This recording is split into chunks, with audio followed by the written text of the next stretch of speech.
Hello, people. I'm here with Cathy, someone I met on Zdenek's Discord server. She's a great person. She's gonna talk to me, of course, about English, how she became a teacher.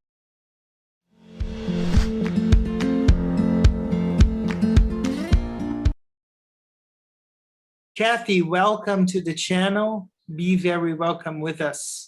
Thank you, Rod. What's your background with the English language? Well, I'm from Britain, so it's my first language. Mm-hmm. So yeah. People often say, "Where are you from in Britain?" I'm from England. I was born in the northwest. Mm-hmm. Moved to Bristol, moved to East Anglia for university, and after a few years after that, and then I went abroad. One of my best friends is from Wigan. Wigan.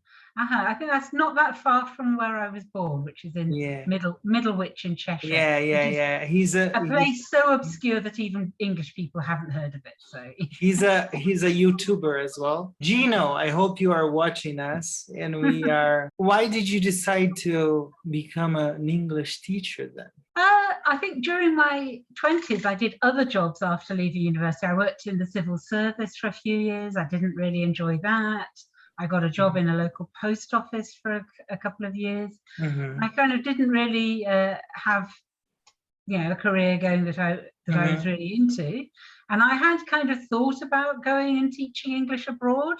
Mm-hmm. And finally, I decided, okay, let's go for it. And found out about getting a qualification. Mm-hmm. And then when I decided to go for it, actually, it all happened really suddenly and quickly. Almost like it was meant to be. So you can say that teaching English started to grow on you. It wasn't love at first sight. No, actually, it almost was love at first sight, because once I decided to do it, I applied to do a CELTA course, and there was a school near me that happened to have a CELTA course that was going to start soon. I went for an interview, and I was kind of taking the course thinking, I'm not sure if I will like this. Maybe I'll see on the course if I enjoy it or not. But I really enjoyed the course. So it was almost like once I started doing it, I really enjoyed the course. I had no problems with it. And like I plunged straight in and never looked back, really. Nice. Yeah. What's a valuable lesson that you have learned so far while teaching English? I'm not sure if I've been thinking about lessons. I've learned that people are people everywhere. So I've actually not lived in very many countries. I've lived in Lithuania and in Czech Republic, but I've had students from different countries as well. I've done some courses in Britain, which have had people from all kinds of places. Okay. So I've kind of learned that people are basically that want similar kind of things, and similar things are important, laugh at similar things. So, we talk about like national personalities, but I think we're more similar than not. I guess there's always more to learn about language. Languages are really interesting. There's lots of little corners and like comparisons between languages as well. Learning languages is always a work in progress. We never stop, right? Well, this is what I say to students that I've been learning English all my life and I'm still learning. There are still new words that I can learn in English. And there's research to show it, that how we learn is by you hear things, you're subconsciously making a little theory about how things work, you try to produce something, and then if somebody tells you, oh no, it's not that, it's this, then you realize, okay, my theory is not quite right, and you put it right. So we literally learn by making mistakes. I kind of think of it a bit like learning to skate or to, which could be on ice or inline skating or something like that. I think you can't learn to do that well unless you fall over a few times. So, I agree. You have to be ready to take a few risks. And for me as a language learner, I've learned languages as well. How many languages do you speak? Well, I speak English and some French, some German, quite a lot of Czech because I live in the Czech Republic. I've just started recently learning a bit of Italian on Duolingo. So, a few phrases of Lithuanian. I speak only Brazilian, Portuguese, and English. You need to branch out. Anyway, yeah. So as a language learner, as you know, I speak other languages. The most important thing for me is that I'm understood and that I express myself. So if I make some mistakes, I just don't really worry about it. Yeah. Well, fluency over accuracy, Bill. I totally agree. It happens. As long as people understand what you're talking about. I mean, you should try to learn the accuracy, to learn the things, but they will come eventually. So yeah, of course.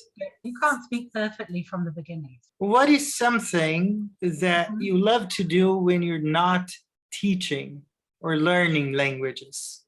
In normal times, I love going to the pub with friends and sitting around a table with a nice beer and some dinner and chatting. I hope that'll be possible again soon. Of course, it hasn't been for ages. At home, I would say I like reading, but actually I found I don't do that much reading anymore because there's too many other distractions. You know, I like watching quiz programs on TV. I like knitting and sewing. So I've, you know, in lockdown, I've been knitting a lot of socks, giving socks to my friends. Dear Cathy, what would be the advice that you give my audience to learn English even better? I think, and there is research for this, but the best thing you can do is just make sure you read and listen to as much English language as you can. So, and it doesn't have to be hard work.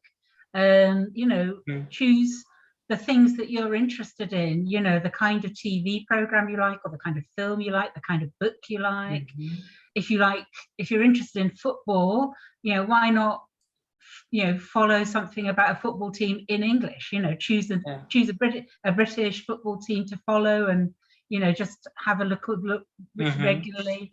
If you like detective novels, you know, read a detective novel in English, or watch detective novels on TV, streaming in English.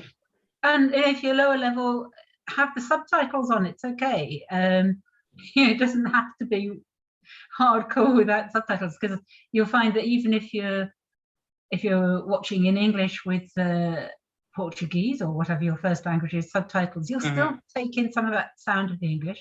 And if you watch English with English subtitles, you're getting the information twice, and it helps when you miss a word. So yeah, it doesn't have to be hard work. Just try to do something to listen to or read the language regularly. If you have any opportunity to speak then to somebody, then take it. Do that as well. I agree with you totally. What is the most important thing for you in teaching? I think the most important thing is that students do have to enjoy the lesson. And it doesn't mean that it has to be fun all the time, because sometimes what the students like doing is working hard, and the feeling that they've finished the lesson and they've learned something, they've done something. But you know, you should make it pleasant. Everybody should treat each other well, you know, in a friendly way. So the teacher should treat the students that way. The students should have a friendly relationship with each other, because if you don't enjoy the lessons, you're not going to keep going when you're feeling busy and under pressure, and and you're gonna give up halfway through. But if it's an enjoyable thing to do, then you're more likely to keep going. So so I would say to any teacher that the most important thing to do, whether your English is brilliant or your knowledge of grammar is brilliant, isn't going to make as much difference as that you just have a human relationship with your students and they enjoy the lessons. I agree. Now we came to the part that everybody loves, which is called the rapid round game. My life is? My life is okay. Awesome. Probably my life. My family is? Troubled in some way. Like any other family. I love the UK because? Oh, interesting. What do I love about it? I love the multiculturalism, the diversity of it. The fact that we can get a curry or an Italian. Not that I've been there for ages. British English or American English? Well, I speak British English, so that's what I speak, obviously. But all Englishes are fine. You know, British, American, Canadian, Australian, South African English. They're all good. My favorite foreign language to learn? Maybe French. Yeah, it's sort It's of nice and wonderful. soft. It's romantic. I mean, yeah. I difficult. love the musicality of Mhm. French. Now you can ask me your questions. So, what do you like to do to relax? To be in silence, because when you have children, the house is loud, so silence is precious. You mornings or late nights? I used to be a late night person, Mhm. but after I had to start paying bills and I Mhm. decided to raise a family and being married for over 16 years, now I am an early bird. Okay, I'll turn one of your questions back on you. What's great about Brazil? The warmth of the people. Of the people, not the weather. I need to see snow firsthand, you know? You've never seen snow? No, because of my disability, it's better for me to travel during summer. All right, British English or American English for you? Well, I was educated American English, but I love both. There are some pronunciations that I like in American English, and there are some pronunciations that I like in British English. Portuguese or Brazilian Portuguese? Brazilian Portuguese is to American English, and Portuguese is to British English. Are they very different, or are they? We can understand and speak, but they have differences. It was lovely to meet you, and you are such a great person.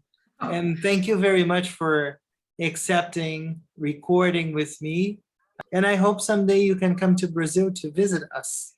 Yeah, I've never been, and that'd be quite an exciting thing. Yeah. So can't wait.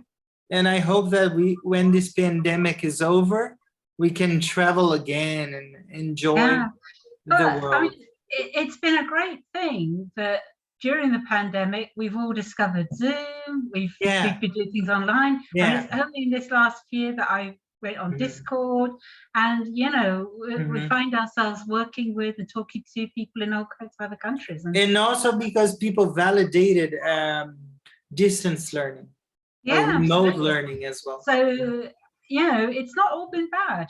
I think that's been a positive, that we've been much more international. I agree. Very good. So, my dear friend, thank you very much for being here with me. Thank you for inviting me, Rodrigo. This was Cathy. I hope you all enjoyed it. Thank you very much. It was lovely, and I hope to see you again soon. Bye-bye. Thank you.